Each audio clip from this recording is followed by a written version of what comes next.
the second annual NBK draft party in Atlantic City. There'll be a live podcast, live DJ, live video shoot. $40 for a VIP ticket, $30 for draft night only. Get your tickets now. Salute, Nick family. I'm Stephanie from the Queen's Court and Dope Soul Sports Talk. Tony Crow from Knicks and Bruises.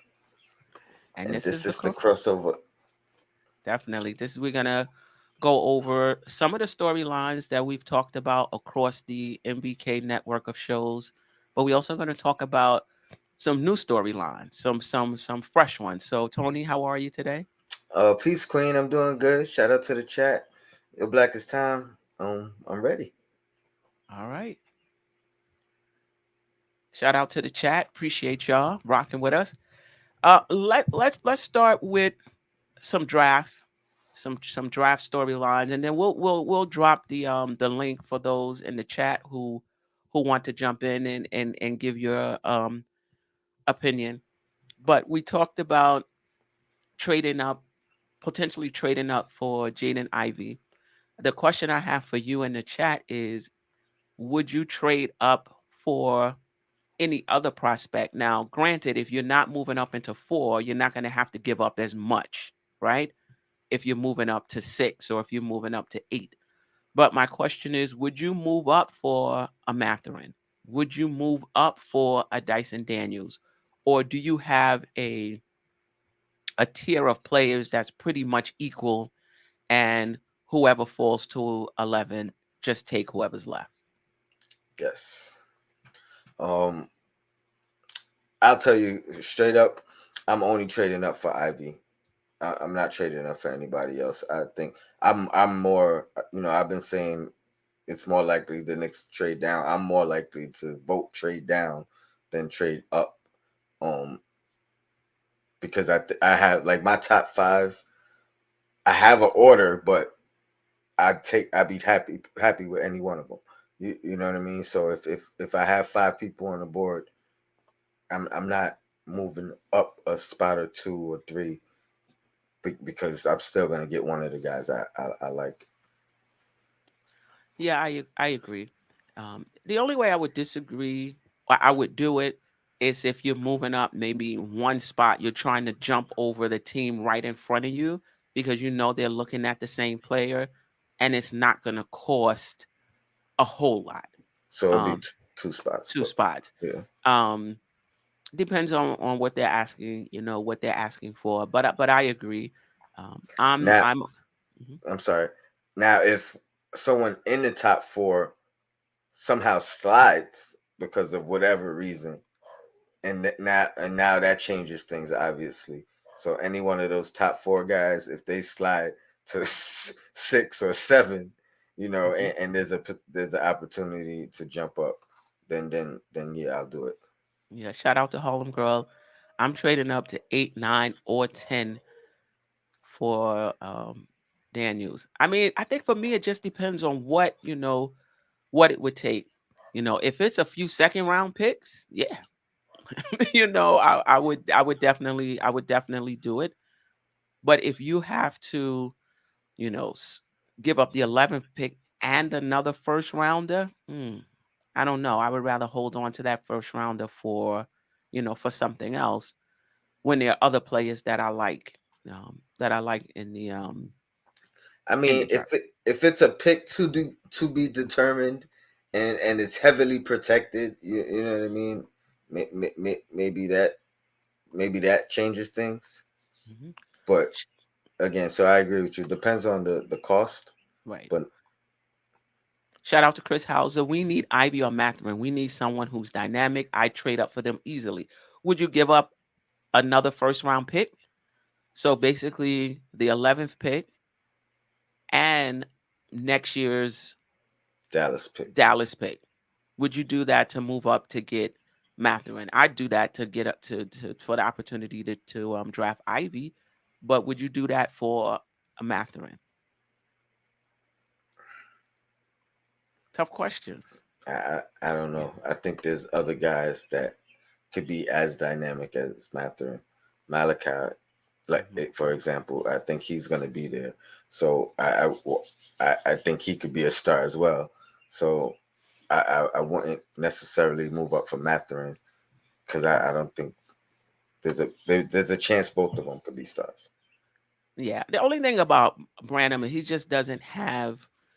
He's a little more methodical. He's smooth. He's smooth, but he's not.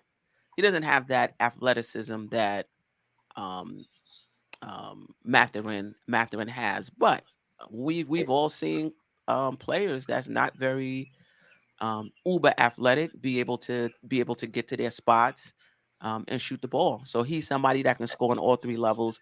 But And also there's some defensive issues with Branham as well. But he has the tools. and he's younger.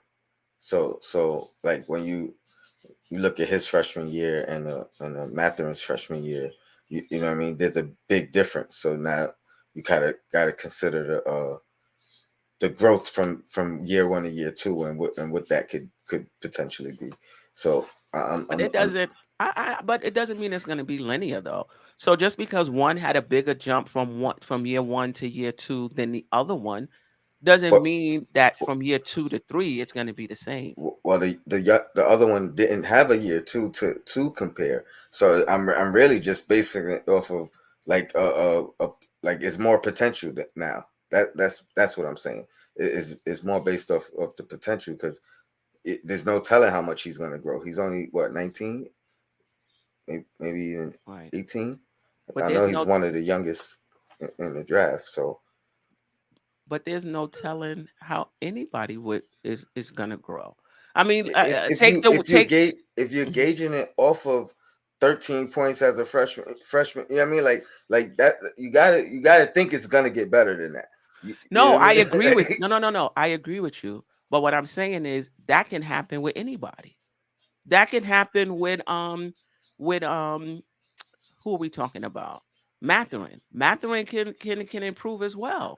Yeah, I'm not saying it can't. Oh, okay. I'm definitely not saying it Yeah, can't. yeah, yeah, I'm, yeah, I'm yeah. Yeah, yeah. I thought you were saying that because you saw one take a leap from year one to year two, and the other one we only have 1 year. That somehow that's saying that one is going to develop better or faster than the other one. no, I'm Oh, saying okay. if he makes the same leap that Mathurin made, then obviously he's going to be a better player based off of where he's starting from. I just don't. I just don't think it's linear. I mean, look at Dwayne Wade. Dwayne Wade played what 3, 4 years at Marquette. No one could have imagined that he would have become the player that he was, having played that many years. Usually, those players who's been in college for 3, 4 years tend to have reached their ceiling somewhat.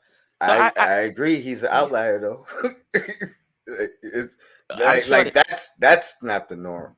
You know what I mean? Like if you basing it off just normal progression, that that's all I'm saying. yeah.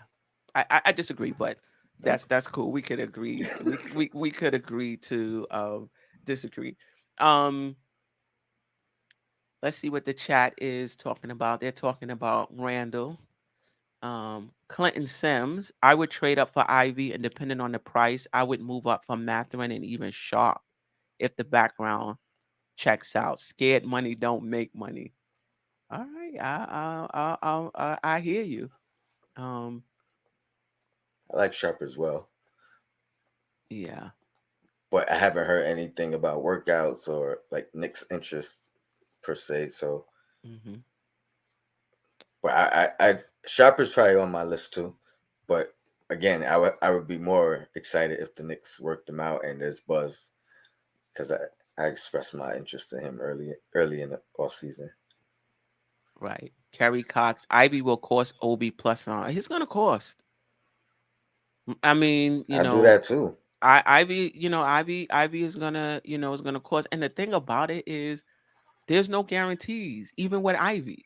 You know, um, you know, top picks have, you know, burnt to the ground, burnt to the ground before.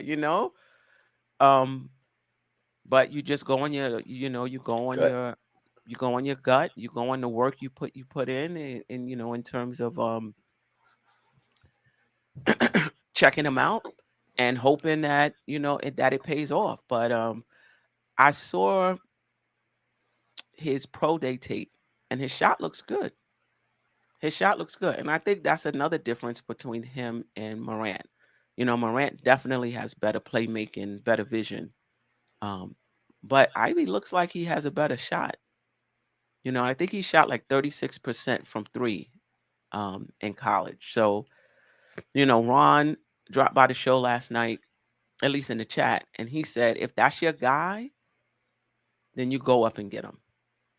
And I agree. I agree 100%. I agree 100%. As I said, if it take Obi, I mean, I'm not mad at the Knicks. We got to get all our Obi talk out before Parish Duggar gets in the chat. But I think it would take more than that. I think it would take more than that. So okay, I mean, some in the chat would trade up for some players other than Ivy. I'm a bit surprised at that. Salute Keyshawn, David L, Ralph, Petito. I hope I got that right.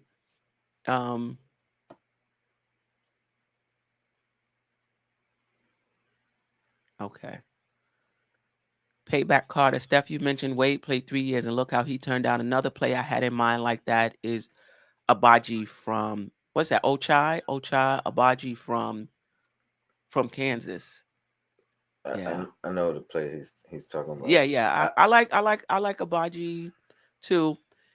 And again, when I talk about trade down candidates, like, I wouldn't be mad at it. Yeah. Somebody Ivy is a bad fit with RJ and Randle. I agree. But when you get an opportunity to get a talent like that, you worry about fit later, in my opinion. What's your thoughts on that? Yeah, I make it work. I'll figure it out. Yeah. We'll figure it out. Okay. I want to talk a little bit about anything else about the draft. I know in the Queen's Court we talked about bigs. One of the questions I asked last night, and I'll put it to you and the chat. If your top wing players are unavailable, are you going with a big, or are you going with what's considered your second tier wing players like Branham and Abaji? Or would you do Doran or Mark Williams if Johnny Davis, Griffin, Mathurin is off the board? Dyson. Honestly, again, if I can trade down and pick up an asset, a couple spots, one of those guys would be there because I like them. I like Duran. I like Williams. I actually like Williams more than Duran. So I mean, it depends on. Wait, I'm sorry. Repeat the exact format of the question, just so I answer it. If the top wings are not there, Johnny Davis, AJ Griffin, who we don't talk a lot about, I think because of his injury history, we've just kind of took him out of the equation. Mathurin, if those three are off, and Dyson, if those four are off the board, would you go with Doran, Mark Williams, Eason, or Sohan? I mean, before you would go to a Branham or an Abaji. I mean, I Eason's growing on me. Like, I like him more than Sohan, but I guess they think Sohan's going up there as well, and he won't be available. But yeah, if I like a guy, I'm taking him. You know what I mean? But also, if I like 5 guys and I'm unsure, you know what I mean, then I got some wiggle room. So I'm not mad. I think this draft is gonna end up being better than it's rated at this point in time. I really believe that. Say that again. I think this draft is gonna end up being better than it's rated at this point in time. Right. Oh boy, we got to go over this real quick. We don't want Tony to get too excited. Queen, after watching Jalen Williams, he plays like a one. He reminds me of Shy with the game speed, and he's excellent in the pick and roll. 6'5", 7'2" wingspan, sleeper pick. Yeah, I agree. I'm just not drafting him at 11. 11. Right. But I would love for the Knicks to get their hands on him. Yeah, I think, if he's still around in the late first, because I'm seeing like the 20s. Do you trade back up into the late first to get him? But I think to do that, now you're talking about giving up a first. I'm not sure. If I'm willing to give up Dallas first to get back into the first round to get Williams, is he that high on the Knicks list? Has they even brought him in for a workout? I think they did. I like Knicks, him. yeah. Oh, I know. Knicks fans sleeping on Dorman and Williams. Nothing wrong with a center at 11. You know what? I agree with you. Nothing wrong with a power. Well, the power forward. Listen. No matter who we pick, other than the center position, it's going to be crowded. No matter who you draft, you're crowding a position. It's just I mean, as simple as that.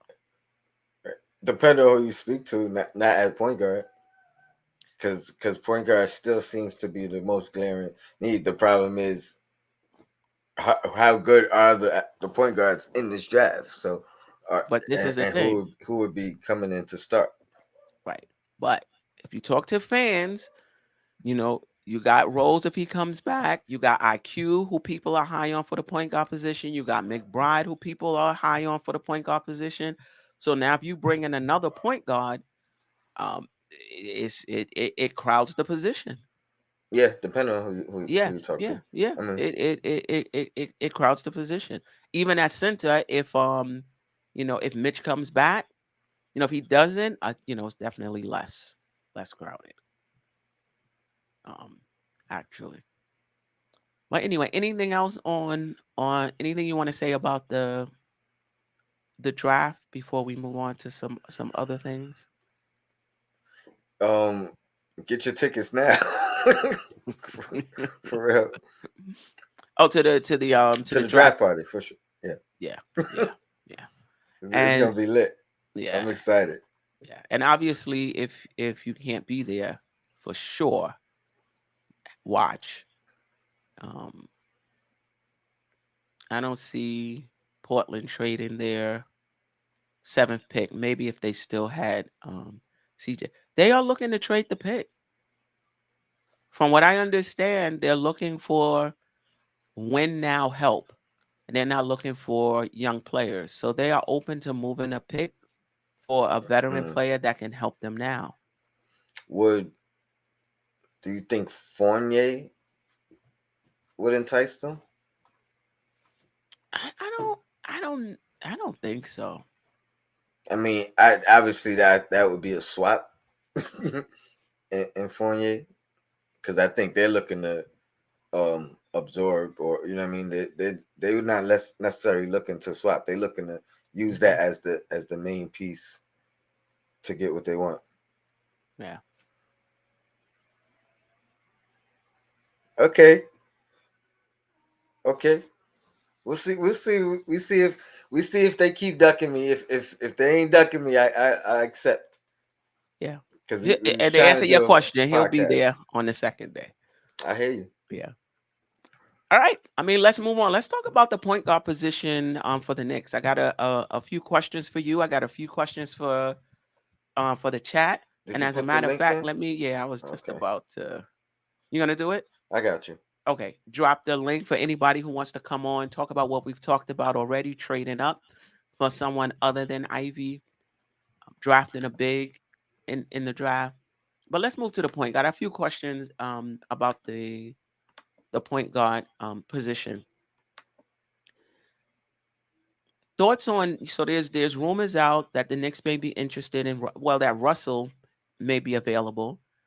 Colin Sexton may be available. My question to you in the chat is, do you like those 2 point guards over quickly? I mean, my preference is quickly, and that's not me saying quickly is a better player.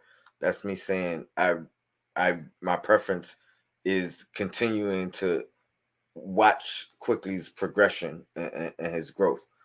Um, but I'm not mad at either one of those players. My preference of the two, wow, Hmm. I guess it would be Russell, especially if the money is gonna be around the same, anywhere Hmm. around the same, Hmm. and that's just based off of not seeing Collins play off Hmm. the injury. If it was Collins pre-injury, I would go Collins. I think he has more defensive potential. I think he is a proven, you know, 20 for a career and 25 his previous year. Um I like Collins better, but I haven't seen him play. But so if we could get him cheaper because of the injury, you know what I mean? Or even shorter because of the injury, Hmm. I definitely do it. I agree with Keyshawn. I'm not high on either one of I'm not high on either one of them. But Russell wouldn't hurt the team. And what I like about Russell is, he's a playmaker, he's a distributor, and he can also hit the three. But he's not a very efficient shooter, and we have so many inefficient shooters on this team as it is. He's not a great defensive player at the point of attack either. Um, but for 1 year, if the Knicks decided to go in that direction, fine. Um, but I can't say I'm super high on Russell. One thing I can admit, I've obviously watched more of Russell, especially when he was on the Nets. Um, One thing I've noticed about him is when he's aggressive, he's like 10 times better. When he kind of, I don't want to say play within the system because that would be kind of bad, but when he's kind of like forced into situations where he's got to close as Hmm. opposed to just like just being reactive or taking initiative.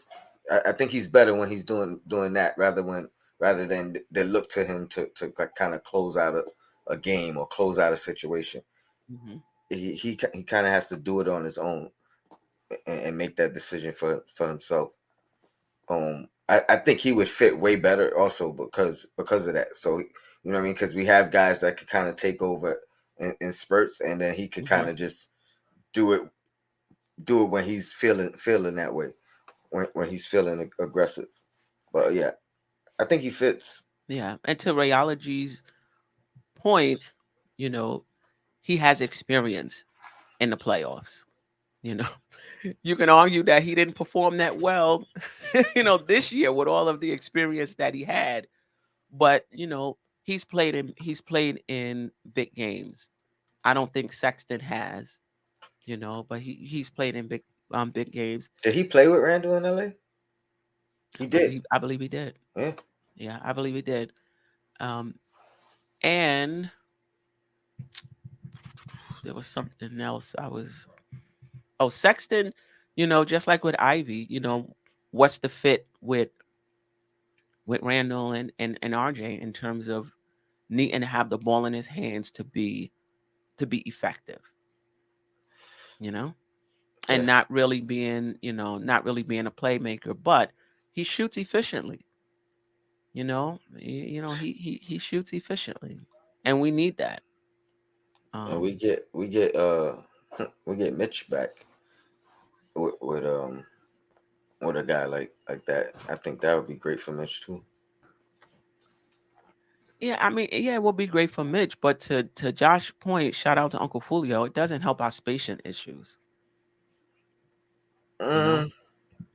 Mm, I mean, wait, we talk about D'Lo. I don't think it hurts him.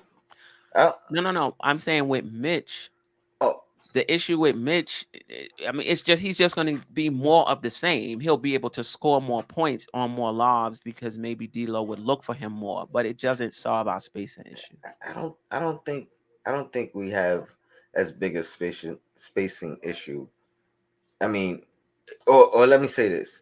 I think the alternative to that is having someone who can relieve Mitch and change the game in that dynamic. It's not getting rid of Mitch. Mitch is too good at what he does to kind of just throw him away, in my opinion. No, I And get that, but I think you can get what Mitch gives you from somewhere from somebody else. I, well, we'll see on my episode. Yeah, I mean, Knicks look, and Bruises. eight We gotta points. talk about it. Yeah, I, 8 points, 8 rebounds. I'm not going to take away the fact that he's an elite offensive hmm rebounder. But the question is, what do we need the most? I think we definitely need somebody's going to rebound. And think about it. Out of his 8 rebounds, 4 of them are offensive. And so you can look at that as a negative, but guess what? That's second in the NBA in offensive rebounds. So it's also elite. So, you know what I mean? Like, I'm not it, making an argument about that.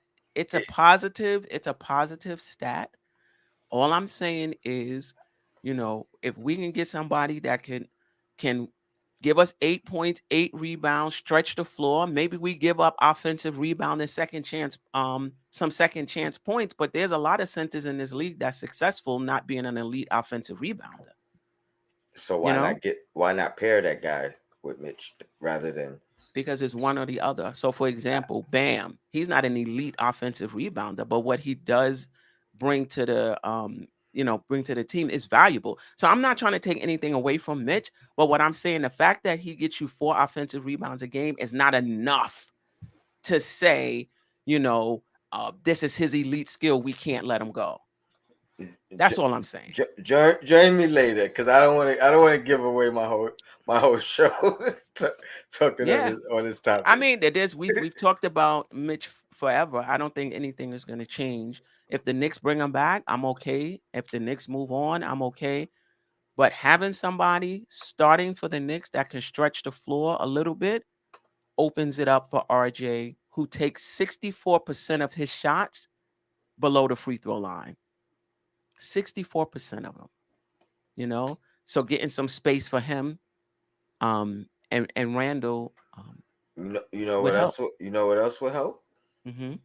RJ becoming better on the perimeter as opposed to taking 64% of his shots because he's not efficient in that either. So I mean to kind of again I think there's a bunch of different solutions that we could do. That's true. And if you have to choose, you're gonna choose. I would choose making sure RJ has his space because he's going to. If the Knicks sign him, and I believe they will, he's gonna be a big part of what we do. And so if we can get a center that can, stretch the floor just a little bit, I think it helps. But I agree, he needs to be more efficient at the rim, and he needs to be, shoot better from the perimeter as well.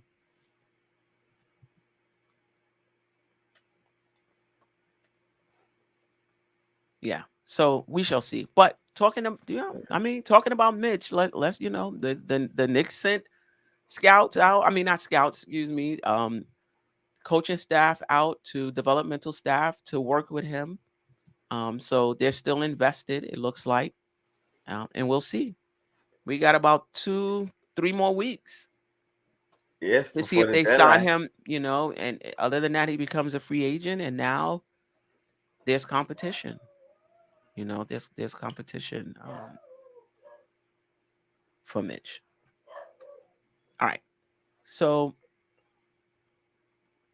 the last thing I want to talk about in terms of point guards is just, Brunson is out of the playoffs now. Dallas was eliminated. Any changes in your thoughts, about him and the Knicks' possible pursuit of him. Mark Stein reported that now he may be looking for money in Fred Van Vliet range. And Van Vliet signed a contract 4 years. I believe it was 84, $85 million. To me, I love Brunson, but I think that's a bit that's a bit much. Now, when you break it down, there's only one more one more million a year, right? If you're willing to pay him 80, it's just one more million a year. But I think at some point you have to have a cutoff. I think that would be my limit. I have to stop there. You can't you like you said, it's 1 more million. Now if he starts to try to renegotiate again and add another, then I'm not going for it. But I think 85 would be my max, and I'll say deal. Especially if we could try to prorate it or make it a descending contract or something like that. That helps us down the line or as each year goes by, save a couple million. Maybe could use it somewhere else. But yeah, I think he's shown who he is alongside a star. I think he's shown who he is in a star's absence. I think he fits. He's not necessarily overwhelming in ball dominance, and I think he's still getting better. I think he's one of those players that I tend to love that gets better from year to year to year, and that's not a normal occurrence throughout the NBA. Like usually, guys either peak early or and then descend, or they fluctuate until they reach a level where they kind of balance out. So yeah, I think he's still getting better. And we've been saying it for years. We're gonna have to overpay to get a couple of people. Why not be a position of need? Probably the position of need. Yeah, I mean, it's a good point in the chat. Someone in the chat said that he's just asking high,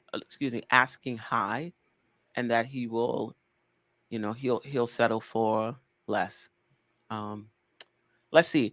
I think I would feel more comfortable with Brunson if our team was a little further ahead. I mean, you can argue that he'll help the team get further ahead, like last year's team, where you know the structure, of the team, and then you put a Brunson on that team.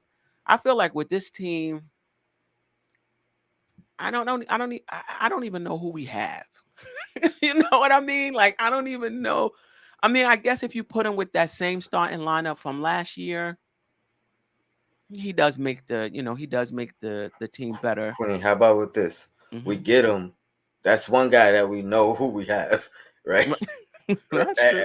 You know what I mean? Like that's one spot he fills in. Like we know what we got from him day in day out.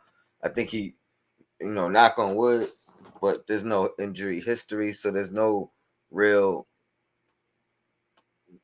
worries of decline. Hmm.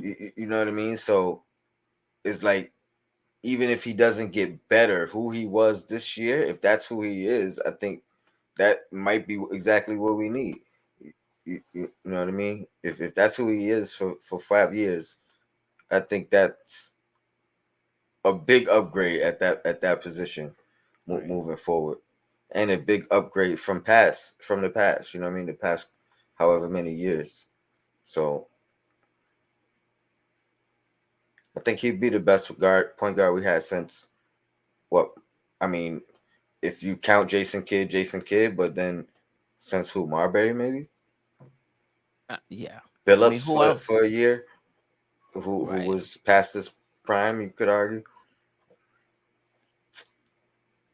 Yeah. Yeah. Yeah. It's gonna be interesting. I'm not sure. Tips tend to like taller, taller point guards. So I'm wondering if Tibbs is sold on Brunson. We will see. Somebody said, let's just trade the vets and play the kids. Listen, I don't think that's what the front office is gonna do. I don't think that's what the front office is gonna do. You could put them up. I'm about to. I just didn't want to. I know you had one up Mm-hmm. when I started. So I mean, fair point. He did he did outplay Spider. Excuse me. In the presence of the Knicks as of that matter, for that matter, which is kind of funny at the time.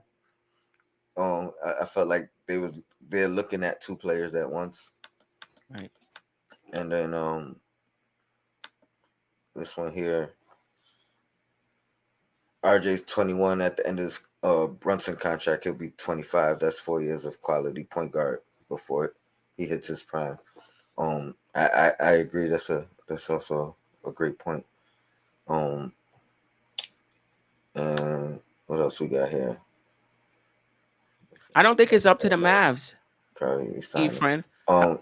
The funny thing about that is, I was just gonna say, at what point, if they know Brunson is gone, do they eat their words or back up on their stance of no sign and trade, because that money doesn't necessarily become available for them this year. Like you know what I mean? They're losing them for nothing. They're not saving. Right. Like, they're still one of the highest contracts without signing him. Yeah, I've read that too, that they could be bluffing. Like they're saying that now, but when push come to shove, are they going to be willing to lose him for nothing? And they can trade a player to open up space to sign him, but it's up to Brunson whether or Mm-mm. not he wants to re-sign with Dallas. He is a unrestricted free agent. Just like Mitch, basically. Right. Yeah. So he could decide, I want my own team. Maybe I'll take even a little less, just to have my own team. We don't know what his thinking is.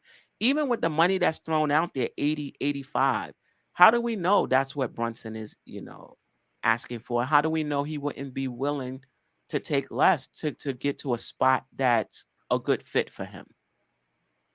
We don't know. Let's read this super chat. Frank Corona Jr., thank you for the super chat.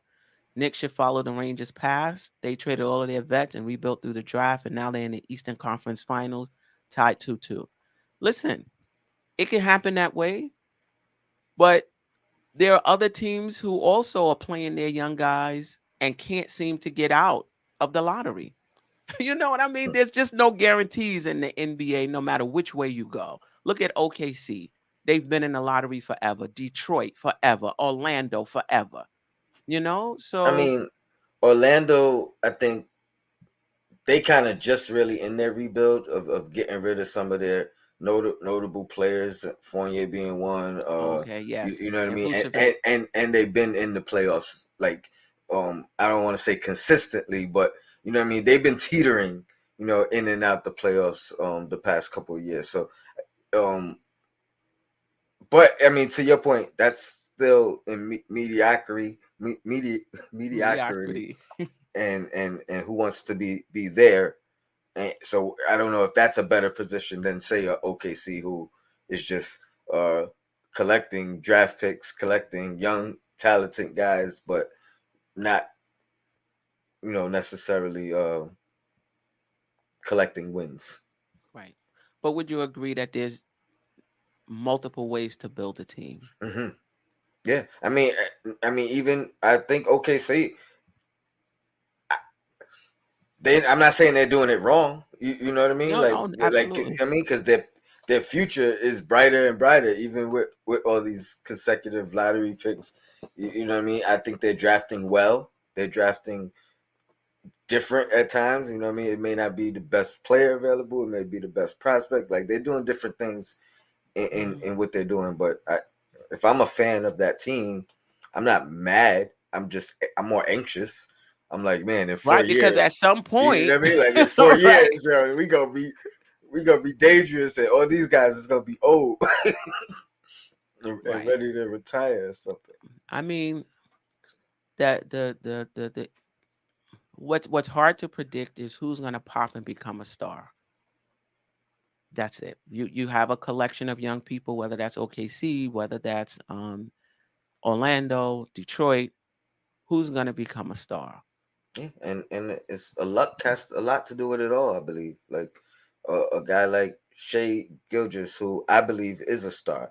So they have that guy, but he doesn't have the surrounding talent, right? So however long his contract is, I think to me, OKC is banking on 2, 3, maybe even just one of these draft picks maxing out their potential in the time frame that he's under contract, and then them making a leap in sorts where now they're able to re-sign Shea into the next year when these Hmm. guys are kind of reaching their point of their height endpoint. So again, you can't, as bad as they are now.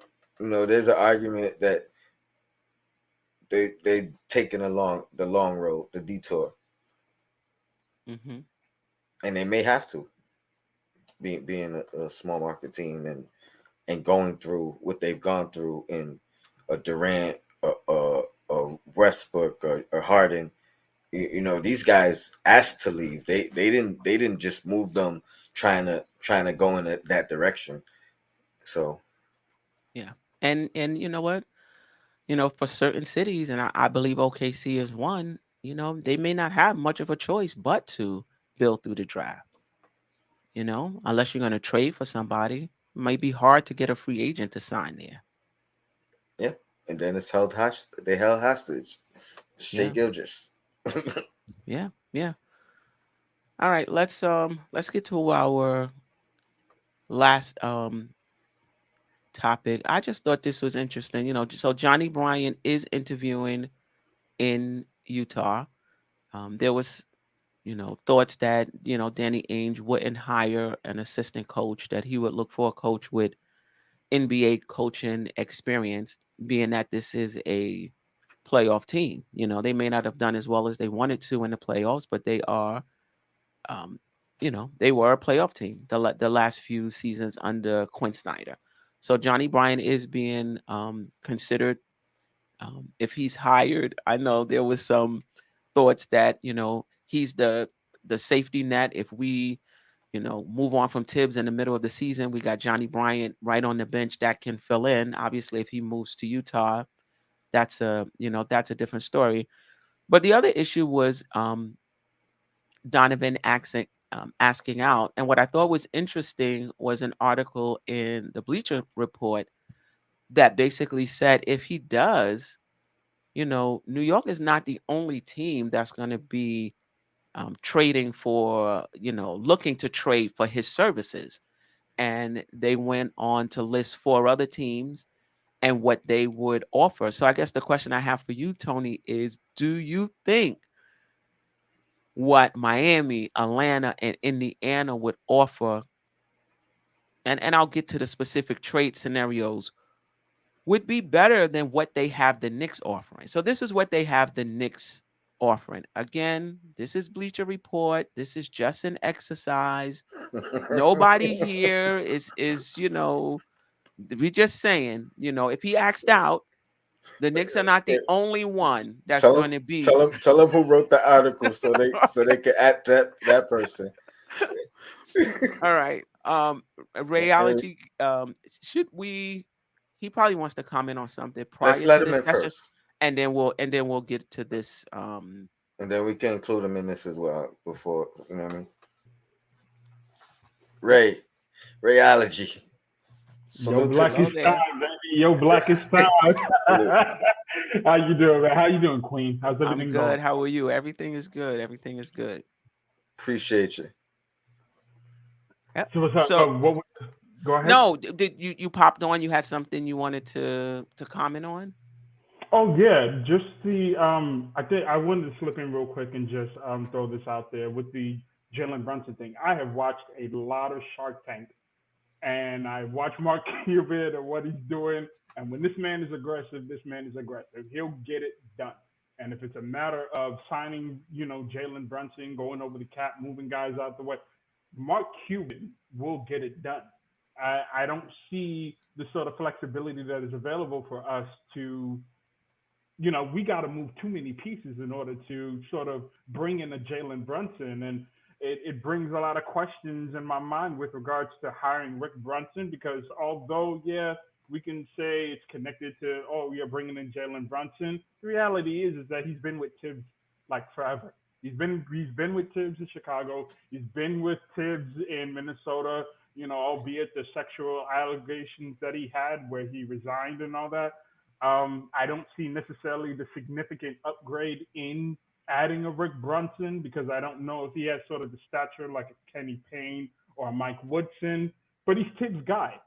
He knows all the in and outs, the functionality, and it's been talked about for years that Tibbs wanted Rick Brunson on this team even last year. So I don't know how much of the impact he has. I think I've commented on the show multiple times, Queen stuff, where I've said that if Julius Randle was slapping assistants, laptops, he might mess around and slap Rick Brunson's laptop and get that old man chokehold. Like when you at the barbecue party and your uncle, kind of wiles out and gets you in that chokehold that you just can't get out of, that old man chokehold. Yeah, I can see Rick Brunson doing that to Julius Randle. Yeah, I mean, listen, I agree with you that if Mark Cuban wants Brunson, he's going to do whatever he needs to do to have that opportunity. But ultimately, it's Brunson's decision whether he wants to still play with Luka or whether he wants to venture out and maybe have his own team. Doesn't matter, what Cuban does. If he wants out, that's definitely Brunson's call. But I do agree with you. I wouldn't look at Dallas finances and see that as a hindrance. Mark Cuban and that front office knows how to maneuver and get the cap space that they need to keep Brunson if Brunson wants to be there and if they want to keep them. Yeah, and I believe they could go over the cap if as long as he wants to be there. They can go over the cap. They can, but at some point there is a hard cap that they are approaching. Yes. They are approaching and a hard cap. No team can go over that, regardless of if you're a billionaire, Bruce Wayne, Tony Stark. It just doesn't matter. Right. So, yeah, and I think they're close to it. So I do think they would need to move somebody to create that type of space for him. And maybe they moved Dinwiddie. I think Dinwiddie was brought there for insurance, just in case. They didn't. If he chose to leave, at least they have a guard there to play with Luka, so Luka doesn't have to man that point guard position 100% of the time. Yeah. But he has the second biggest contract of anyone on that team as it currently stands. Before Luka's extension actually kicks in with 2 years remaining, they can actually move him somewhere to a team with a contender. Correct. And that frees up all the money that they need. Correct. Oh, Jay Boogie, come back. You was next. You was next. Come back, Jay Boogie. Yeah, definitely come back. You was next. Well, we appreciate you dropping by. Yes, sir. And we're gonna let Jay Boogie in now. Okay. Appreciate you. There you go. Jay Boogie. What's going on? Salute. What's going on, family? How y'all doing, man? I wish Teddy Pendergrass could have got on before Michael got on board. Ray, you looking like the great Michael Jackson, man, and that's a good one.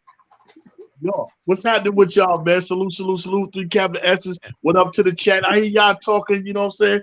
Y'all rumbling with some things. I hear what y'all talking about. We getting it in. We about to get in. I'm wondering, should we have all 4 when we get into this next segment? We'll do that. Rayology, don't go nowhere. Just real quick, I can see it lining up real easy. It's just starting to, it's showing its path. You know what I mean? Dad, you don't go nowhere without trying to get your son. You see what just happened with Haney in the fight the last week. His dad was in his corner. It meant so much to him. So if his dad is over here, you can pretty much line it all up and see that this guy is looking like he's going to head towards this way. He wants his own dream. He wants his own team. He wants his own squad. And what better place than to do it in New York? And then when it lining up a little bit, I'm gonna line up a little bit further. Just I'm just throwing a fishing rod out there. You know what I'm saying? Tom, play some games, and Brunson is over here, and watch how fast Jay Wright get your spot. You put that out there. Watch how fast he come get that spot. You know what I'm saying? They tried to get him one time before. Timing won't right. You know what I'm saying? He was on his way to go get a chip. So you gotta respect that. But I hear y'all talking about y'all was talking about the Westbrook thing. I mean, I would be okay if we got rid of like Julius and Evan and send them over there to LA, you know what I'm saying, and brought back Russell over here for a 1-year rental, you know what I'm saying? And it brings somebody over here that can help the team, and it brings somebody over here that can, leave us some return cap space too. So we can start that all over, you know what I'm saying? I'll be okay with it. Some people might not be, but I'll be okay with it, because we're moving on from some older people, and it's showing that we're making some room for the younger guys if they want it. I wouldn't mind if seeing a Russell, seeing a RJ, Cam, get it together, Cam. We already know Obi would go bananas if he find out Julius is gone. He would be in the gym, and they had to kick him out of there. And Mitch is going to be here. That's great. If not, well, Mitch could be here if we make that trade, because then you could offer him a maybe extra 1.5 or 2 million. You know what I'm saying? Because them guys is gone. But if you want to go, my second scenario is go and make this trade and go ahead and get Julius and Evan Fournier to LA, and then go ahead and get Cam and give away Grimes and maybe a couple of second picks. Let me switch that over to Portland. Take this. Let me get that pick because I know you need some wing play. And then I'm going to go ahead and I'm going to snatch that boy Mac out of Arizona. And then I'm going to come back and snatch Mark Williams. And I'm going to have RJ. And then I'm going to have Obi Toppin. And I'm going to have Russell Westbrook for us to rock with. Let them young guys develop, you know what I'm saying? And then next year in that 23 corner, I'm going to go get my major point guard. That's what I would do, just some of the scenarios. But you got to have a plan B, plan C.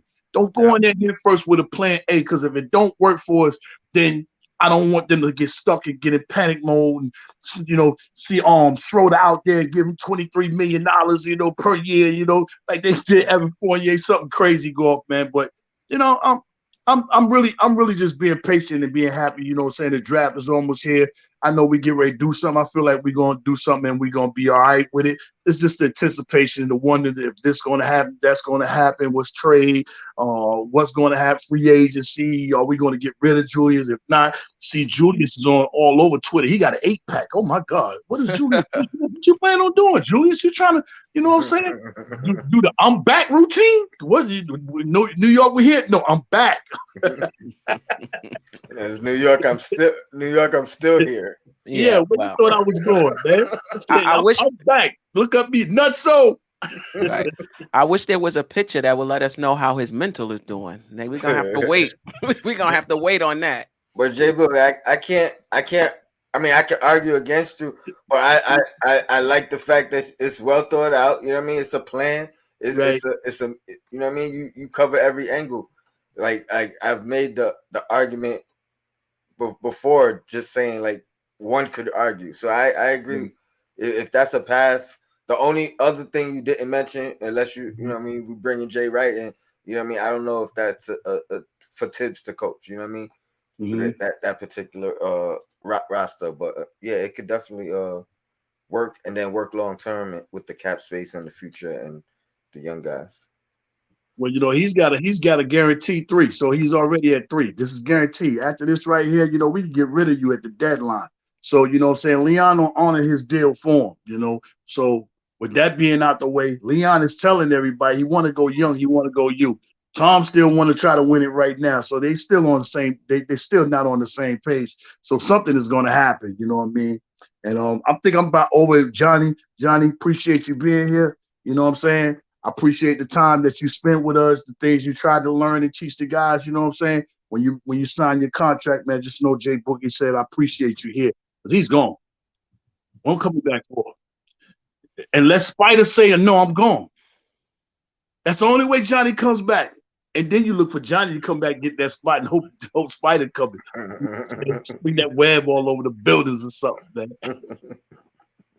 Hey, but before I get, man, I need both of y'all, man, to make sure y'all text me after y'all finish up your shows tonight. My phone crashed and I lost like 37% of my contacts that I need. You know what I'm saying? The other contacts that I got, I wish they would have been gone. And the other ones, it always happened like that. Yeah, my phone crashed. It bugged out and only gave me some of my things back. But Got you, brother. I need my brother and my sister. I need y'all contacts back, man. Yeah, definitely. That's a fact. You All right, want to well, stay on for this next segment, or you getting out of here?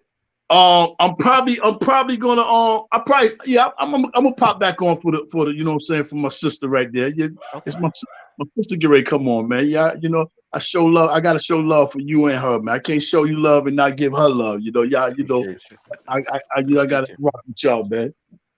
Well, we're gonna bring Rayology back, and we're gonna do this segment real quick before we get out of here.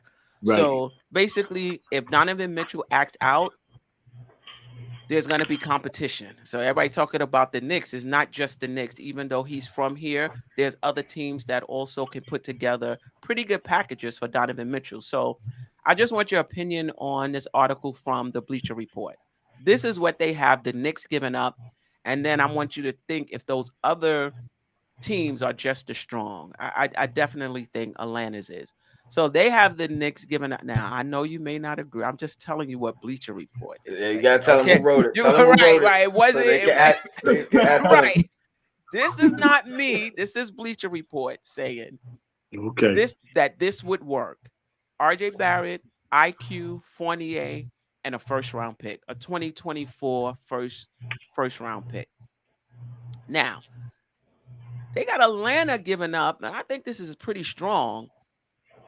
John Collins, DeAndre Hunter, and 2 first round picks. I think that's a stronger offer. You don't think so, Rayology? I think it's a stronger offer.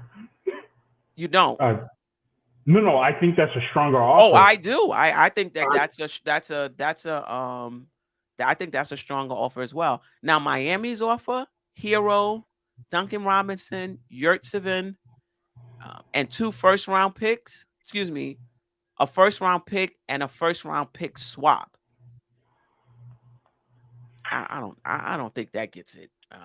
I don't think that gets it done. Where's all this hype coming from that Miami has this loaded package? Like they're a winning team, so you know their picks are going to be towards the later part of the draft. I'm sorry, I'm genuinely confused when I hear sort of the rhetoric behind, oh, Miami has a stronger package. It's like they really don't. Yeah, Hero didn't play well in the playoffs. Duncan Robinson, they sat him. You know, they sat him. He didn't play. You know, Yurtseven is the 3rd string center. So yeah, I don't get that. And the Indiana package of Brogdon, injury history, Buddy Hield, 2 first round picks, and a first round pick swap for Donovan and Royce O'Neal. And you said ours consist of Quickly, RJ, and what? Fournier and a first.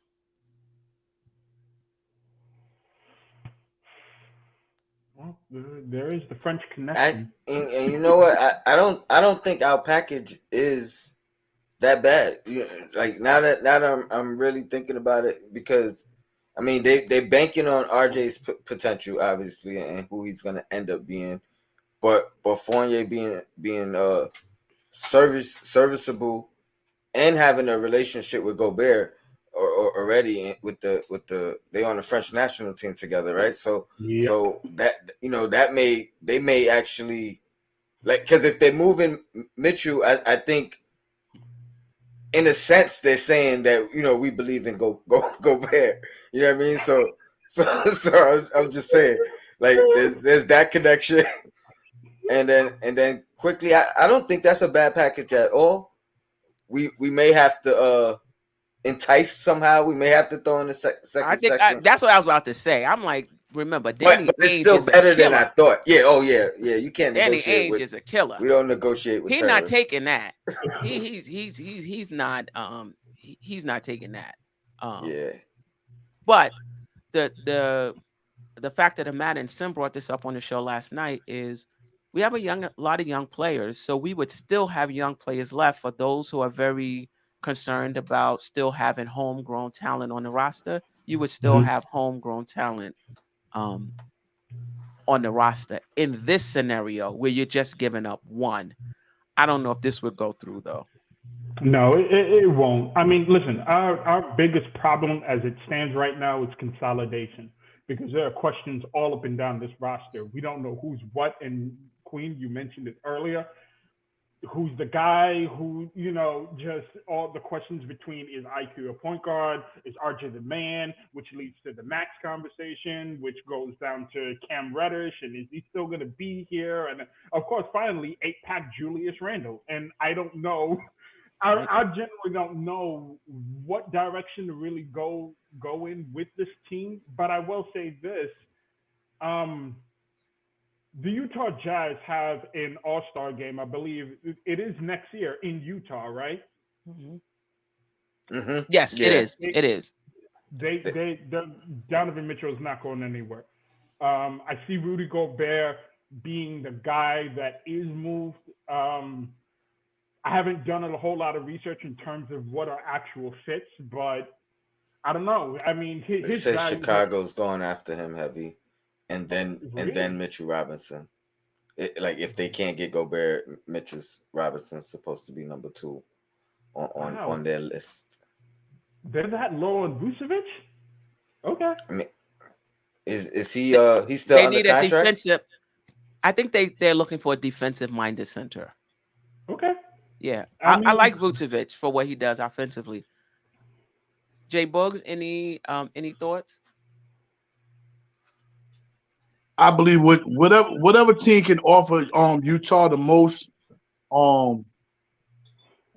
draft picks, I think they would pretty much go with that. Yeah.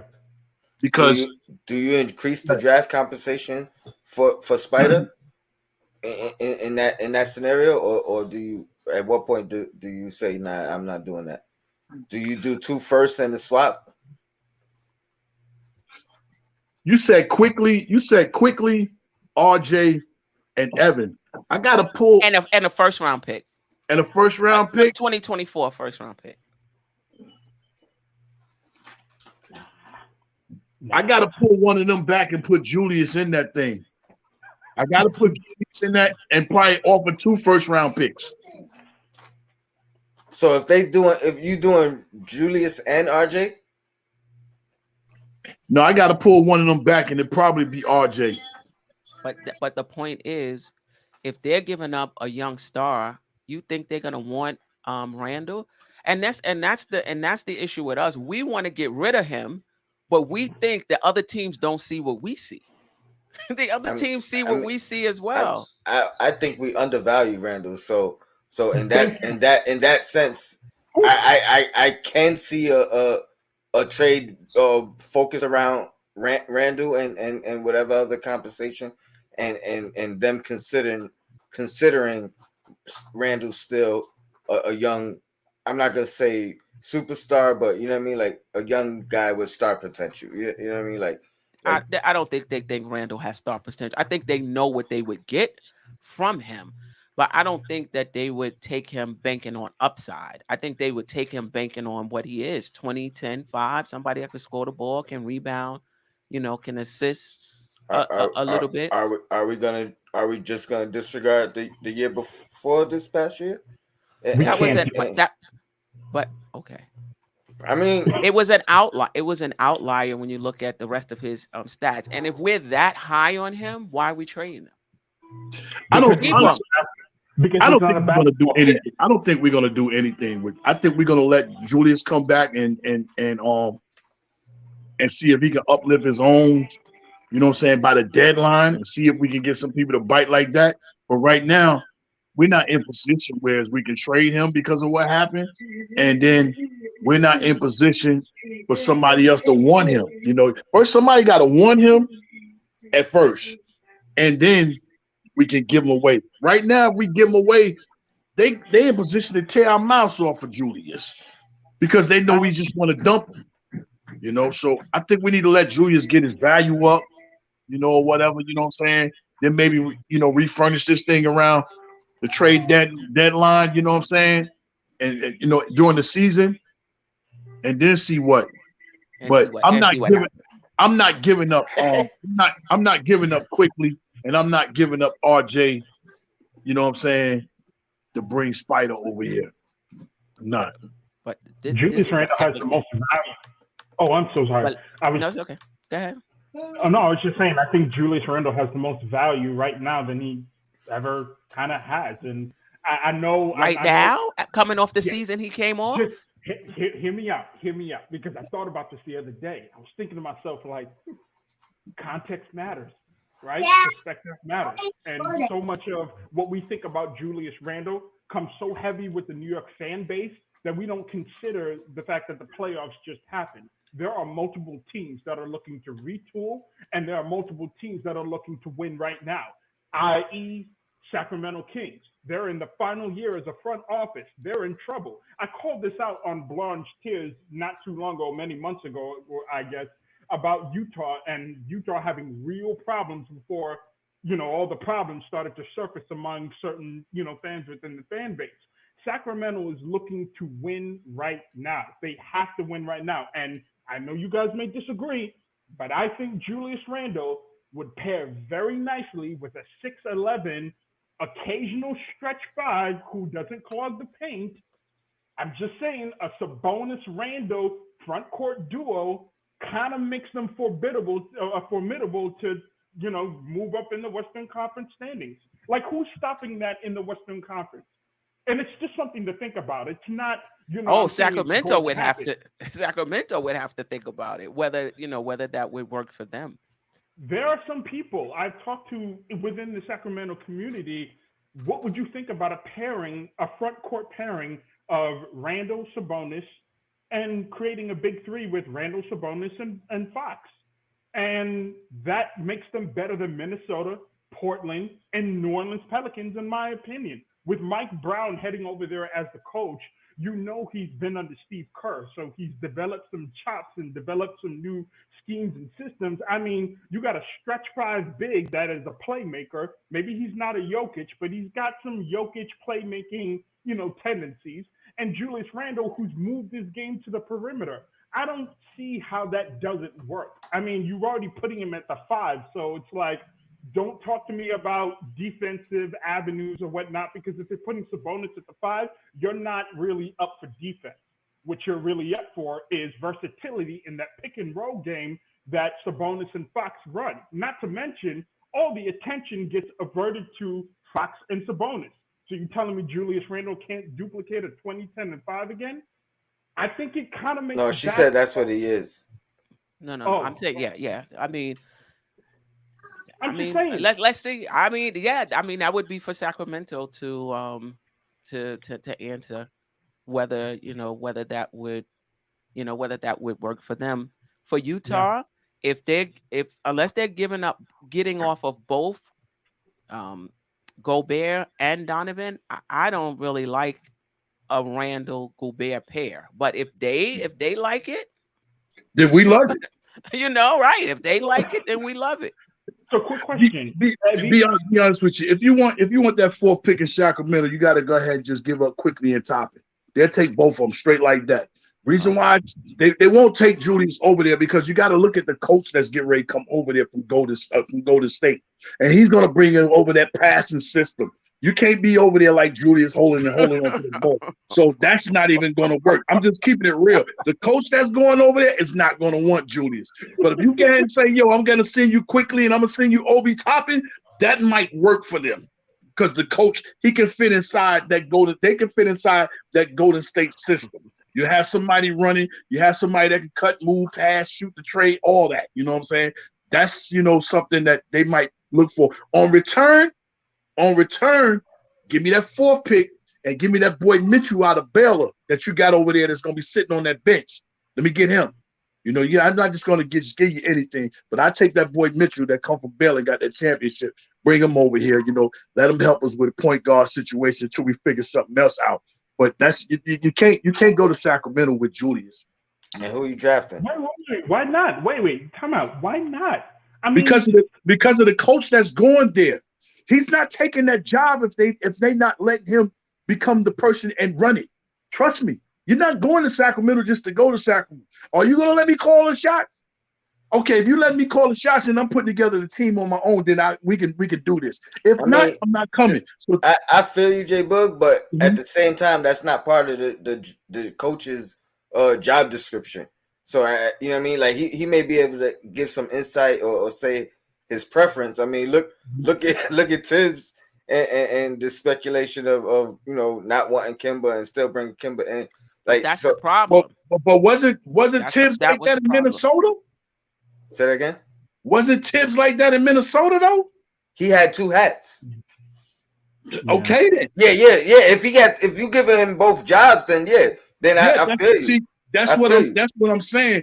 Anybody is not getting up going to Sacramento knowing no free agency is coming there. Nobody is going to sign with Sacramento. So if you want me to come here, you're going to have to let me do what I got to do. And I want to do this and that. If that can happen, I'm not coming. I'm not coming. So I got to have those two spots. So you think Mike Brown is going to run a free-flowing offense similar to Golden State, and that Randle is a ball stopper, and so he wouldn't fit in that system? Yep. Well, I think Julius Randle, I mean, I know the pictures, we can't be deceived by the pictures, right? The 8-pack Randle and all, like we can't be deceived by all that. I will say this though, the best version of Julius Randle is when you don't have someone who clogs the paint, right? That gives him sort of the opportunity to get downhill and score, because usually on a one-on-one, he usually wins that matchup if he's not shooting a fadeaway 18-footer or anything like that. I'm just saying the pairing with a 6'11" center in Sabonis, who does not clog the paint, who is a playmaker, that pick and roll between Sabonis and Fox opens up a lot of stuff. And I would encourage Knicks fans to get up on them Sabonis highlights. I think personally, Julius Randle would fit because he no longer becomes. I hear you, but Sacramento has to believe that. Sure, that's not. I mean, that's fine. I mean, we could believe it all we want, but Sacramento would have to believe that that's going to be a good pairing, a good pairing for them. I think it makes all the basketball sense in the world. First and foremost, free agency is dry. The trade market is slim pickings. They're talking about they got to win now because the front office is in the final year of their deal and they got to make moves to do things right now. So it's kind of like, where exactly are you getting this win now player? But the New York Knicks, right. Is that the number 4 pick? But I think a better move for them is to move Sabonis to the power forward and get you a defensive-minded center. Is that Sabonis's best?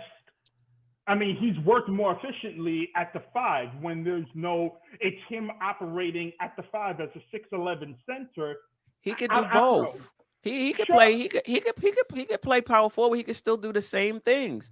He could shoot the 3 at the power forward position. He could do if I'm Sacramento, do you want Sabonis and Randle, or do you want Sabonis and Mitch, and have a defensive-minded center there, and having Sabonis who can stretch the floor, playing the power forward position?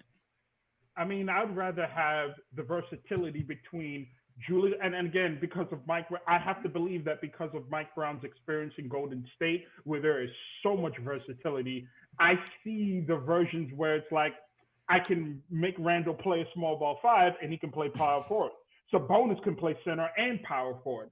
And because he's a playmaker, there's just room there. I don't know. I mean, again, it's just something I've thrown up, and I'm looking over Sabonis' tape and highlights and just sort of what he does and where he thrives at. And he thrives. One of the biggest problems with him and Miles Turner was sort of the fit, where it's like Sabonis is not really just chilling at the 3-point line. Like, he's usually more the sort of point center, point power forward, where he's working pick and rolls and he's, just dumping off in 2-man games.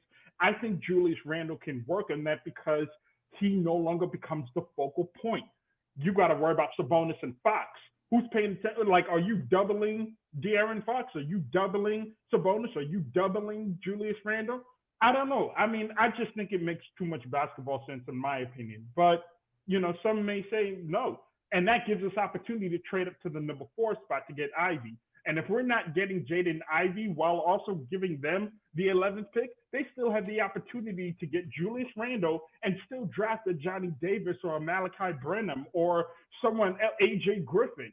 I got to think that's more enticing to them than anything they got, whatever offers are being given to them. Because again, listen. As Knicks fans, we a player is terrible when it comes to us, but he's a shining light when it comes to the other team. I see it all the time. No, we can't trade McBride. McBride has to be here. He has to be. And then we was talking about some trade last night on the show, and they was like, nah, McBride ain't ready. I mean, it's when it suits us. I agree with Jay Boogie. I think Randle is going to be here, and I think I'm not sure how much changes is going to be on this team other than bringing in a draft pick, hopefully signing a point guard. And if we don't, rocking with Quick, see where it goes. At the trade deadline, we'll have opportunities to get off, I believe, 3 contracts. Burks, Noel. There's one more, I believe. Is it just those 2? Burks and Noel? We'll be able to get off at the trade deadline.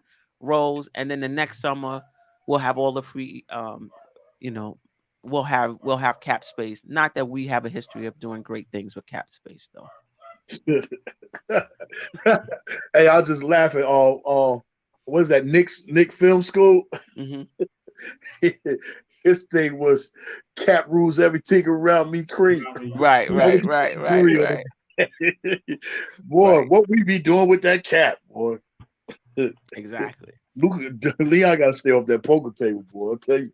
Yeah. I just want us to consider the possibilities. That's all. I mean, I don't know if I want to go up and draft Jaden Ivey, but if we can't trade up with Sacramento, he's gone. Let's make that very clear. Like, Detroit will select Jaden Ivey, and that's that. So but who else are you willing to give up? Because if they don't want Julius Randle, we have plenty of players. Okay. I mean, are you thinking Obi Toppin, IQ, or you thinking whoever? RJ? I mean, that's the question for the panel. Are you that high on Ivy that you're willing to give up multiple young players to get him? I'm not giving up Obi and IQ. I'll give up two young guys, but I'd rather keep IQ or Obi. I'm not giving up those particular 2.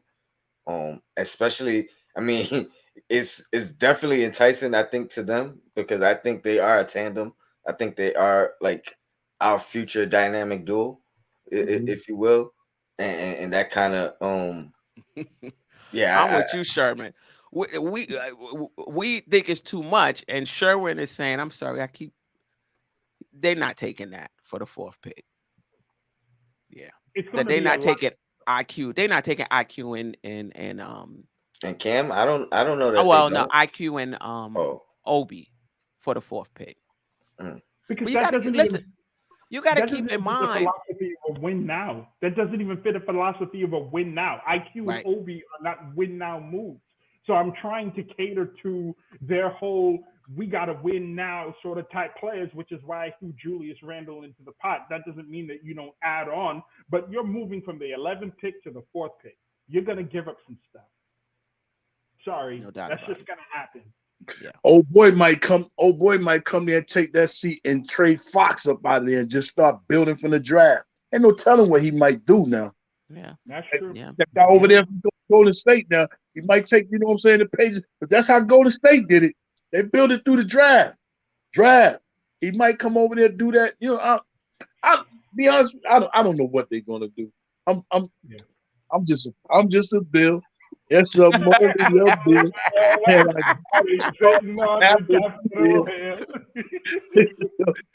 Man. Right now I'm in hockey mode right now, man. I was gonna think about coming up there, for that game tomorrow. I'm in hockey mode, but I believe we're going to the finals, so I'm gonna hold up a little bit. You know what I'm saying? I'm be at one of the five. I've been at the games here in Carolina. You know, rooting and cheering them on. I'm in hockey mode right now, man. Whatever they gonna do, man, they better go ahead and do it while James he got his back turned because he in hockey mode right now. But then Lord knows when that season is over, James gonna turn around and be like, "Oh my God, what are y'all been doing?" Anyway, So Queen, what are you giving up to get up to the fourth spot? Do you believe in Jaden Ivey that much to just trade all the way up there for him? I do. You do. I do. So what are you giving up? What are they asking for? I'm not giving up RJ to move up to the fourth spot. But outside of that, what do you want? I mean, because this is the thing. And Uncle Fulio said this. It's gonna take another year or two for our young guys to separate for us to really know what they have. And I can remember a few years ago us talking about Mitch. Oh, we don't want to give up Mitch. He's going to be this. He's going to be that. And now we at the point of almost losing him for nothing. You got to keep in mind that with young players, they may continue on a developmental trajectory toward a star, but they can also level out as well. And so you got to be careful about, selling players early who may become stars on other teams. I get it. But you also got to be careful about holding on to a young player, missing out on talent, and then that player never really pops. And that's why the front offices get paid the big bucks to make those decisions, and that's why they get fired as well, because they choose wrong. And when you're dealing with a young guy, how do you know that he's going to go on to be a star? How do you know that he's going to level off? So the Knicks are in that position. They got a lot of young guys, and we want to hold on to them because they're gonna pop into these stars. Everybody is not gonna pop. Right. So if you have an opportunity to get a star and you know that guy is a star, I don't mind cutting my losses and going with that star. I'll take a yes over maybe anytime, as long as that yes is not over 30, injury prone. As long as that yes is still young, I'm doing it. So and does that Ivy, apply to everybody on the roster, including Julius Randle? Stop get vets in the 09? everybody on the roster who, if the Knicks can trade and we're a better team because of that trade, I'm happy. Mm-hmm. Because for me, it's about the name on the front, not the name on the back. I'm not attached to any of these guys on this team. That's as right. long as we're better. Now, don't go giving up, somebody and bringing back a 32-year-old with broke down knees. I got a problem. Right. But if it's a young player that can ball and that can play in the clutch and hit a shot that's efficient, I'm happy. That's I one of mean, the I things. still think we're taking a chance. Not knowing who Ivy is and who he's gonna be. You know what I No mean? doubt about it. No doubt about it. You're taking a chance. But in my opinion, Obi is a limited basketball player. I don't really see a high ceiling player with Obi Toppin. I think he has a lot he needs to work on, and he's getting older. Can't just work on 2, 3, 4 things in 1 year and bam, come back. You got it. You bring in one thing, then you build on that. Then the next year you bring on something, you build on that. If you only got 1, 2 things to work on, you good. But when you're 24 and you got to work on your 3-point shot, you got to work on putting the ball on the floor, you got to work on putting that's a lot to work on. What's the chances that he's going to reach his ceiling? So I got to see it. I got to see what an offer would actually be for an OB or IQ before I would, give my opinion on it. But that's why front offices get paid to mull over these, potential trades and say, what's the chances that this guy is going to be this or that? What if they ask for RJ? I mean, I'm a big RJ fan, but Jay Boogie, if they ask for RJ, if Sacramento says we'll give you number 4, you got to pass RJ. Do you think Ivy is? That's one of the, and just keep in mind that this is why I say context matters. Remember, RJ is up for a max contract. Okay, he's in a contractual year, and at the same time, you're looking at paying him 30+ million or whatever it is, and he wasn't drafted by this front office. So, is there room to believe that there's a possibility? I'm not saying it's gonna happen. Is there a possibility that they come up off RJ and trade up for Ivy to bring in their guy? claim Ivy as their guy. The only reason I would give me pause is that I've seen top picks fall flat on their face in this league when they're not a surefire thing. Like LeBron was surefire, Zion was surefire. I'm sure we could think of others who were like, you just knew that these guys were gonna. Are we sure Ivy is surefire? I know this. I know this for you know being around basketball much as long as I've been, and you know what I'm saying. And I know a player who got it, and I know a player that can get it. Those are two different players. Right. But I do know when you got a guy that can beat you going left or beat you going right and explosive, can get to the rim all the way from the rebound within 5 dribbles and can dunk on you, can beat any man that's in front of you without a pick going left, right, the NBA can't do nothing but help him. You know what I'm saying? This guy, everybody, like, you know, I know a lot of people saying he's really not point guard and all this and that. Russell Westbrook was not point guard. He didn't play point at UCLA, but he got to this league and that speed, it tore this league up. You know what I'm saying? The only difference between his speed and John Wall's speed was John was a point guard. Russell really wasn't. So you talking about this guy coming in here to a one-on-one league, man to man? Be honest with you, I would have to think about it, but you might have to give me something else for me to send you RJ besides that 4th pick, because we got a player that's up for, you know, a max contract. You know what I'm saying? So I got to treat him more expensive than Julius, because he's not a head case at all, and he's willing, and he's a good kid. So, you know, I would have to think about it. You know, really, that's really on the verge, and knowing that for a fact, I'm still gonna have the 11th pick. You got to sleep on it. New York might get turned all the way around with that boy. Oh, yep. I'm just saying he might get turned all the way around. Wow, that's wow. I mean, like I see. This is all right. I learned this from Rasheed Wallace, right? Rasheed Wallace said, "Yo, when he was telling my cousin why he got up out of there early out of Carolina, he said I got up out of there because the NBA has a saying, say if it's 3-4 years you've been in college, it took you too long to develop. The NBA looking for somebody young that they could develop and how they want to groom them. You know what I'm saying? So that goes towards like Obi Toppin. We don't know if he reached his peak, but when you get these young thoroughbreds right now and they showcasing, man, you better grab these dudes early. And then I'm thinking about, you know, like RJ. I mean, like this is really like his 4th year in college, and he's almost really playing the same way, almost. So I don't know. It's just something I would have to highly think about. You know, you just don't give away RJ like that. But you talking about this dude right here, man. I mean, I might have to just take a fly on it and just be like, you know, hey, if it works, it works. And then it double works because we clear up cap space. If it don't work, then you know what I'm saying? Hey, we just have to start all over. How many times things haven't worked for us and we have to start all over? I mean, Tony, it's something that we're, as a collective fan base, we're not really thinking about because we're all like, yo, RJ's here. He's a fan favorite, this, that, and the third. But is there? It's not about being a fan favorite. It's about skills. Mm-hmm. You know, it's about skills. But I hear what you're saying. For a lot of fans, it's about homegrown talent and you know, stuff like that.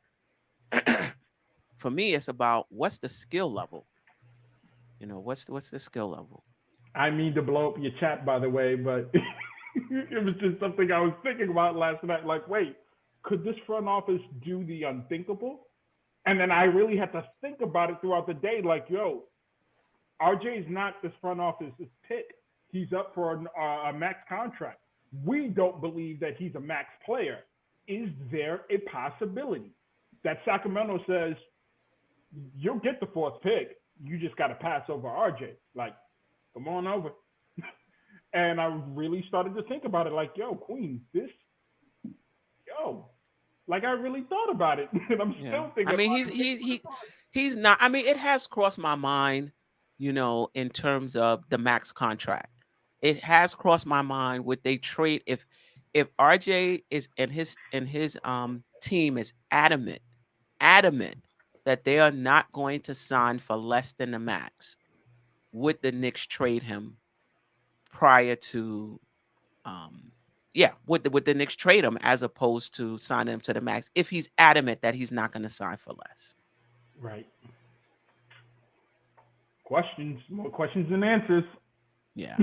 But I think he's reasonable. I think he would sign for less than the max. Yeah. Tone, what's up, Tone? What's up, Tone? I mean, come on now.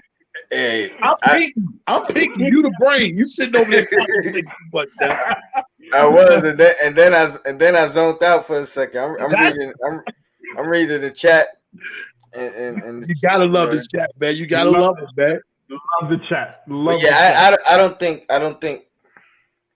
I don't think the Knicks would do it. I don't know if they're that high on, unproven, person never played in the league yet. So I mean, I'd be surprised. I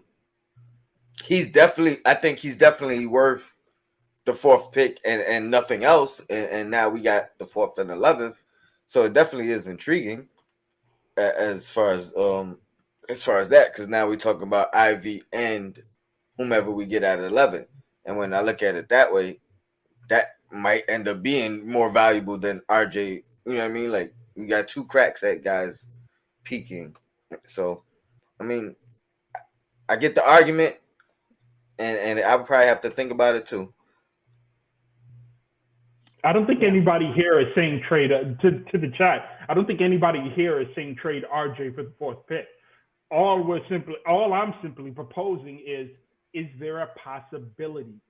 And it's either a yes or a no, and it's, you take it for what it's worth and whatnot, but it's just something to provoke thought. That's all. It's not I don't want to trade RJ for Ivy. I don't want to trade RJ for the 4th. I want to keep RJ.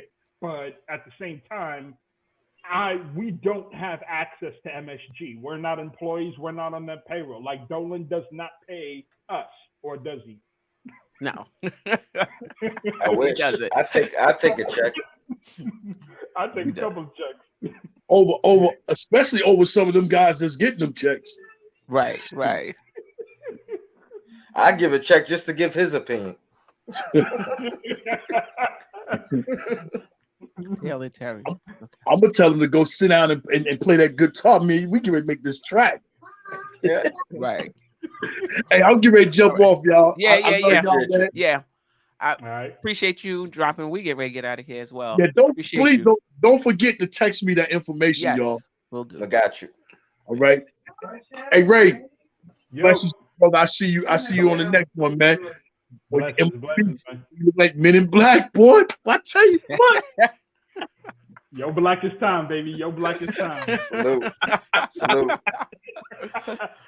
Oh boy. All right. Any last words before we get out of here? Context matters. Yeah. Context always matters. As always, it's been a pleasure. I think I'm gonna do something after this finals game.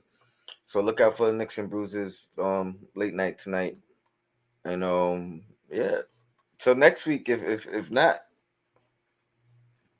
All right. Let me super chat. Yeah. I'm gonna read the super chat real quick. There you go. Oh, sorry. Sage of the Knicks Path, thank you for the super chat. We need to hurry up for this draft. Off-season takes this year is absolutely unbearable. Help. Yeah. I mean, right 1 week after the draft will be free agency, and then we'll have something tangible to talk about. To see what the Knicks are doing. The Knicks want to improve, though. That I can pretty much bank on. So we shall see. Tony, I appreciate you as always. Rayology brought it today. Different scenarios, for us to think about.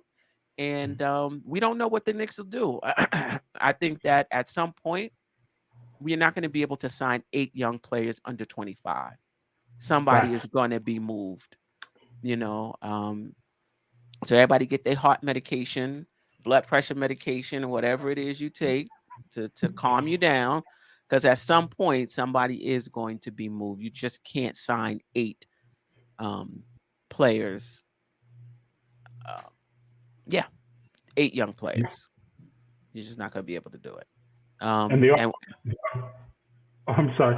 The offseason takes are going to be even more crazy because we have so many pathways. So to your point, I mean, we got a lot of options. We got a lot of things on the table. Yeah, a lot of things on the table. So it shall be interesting.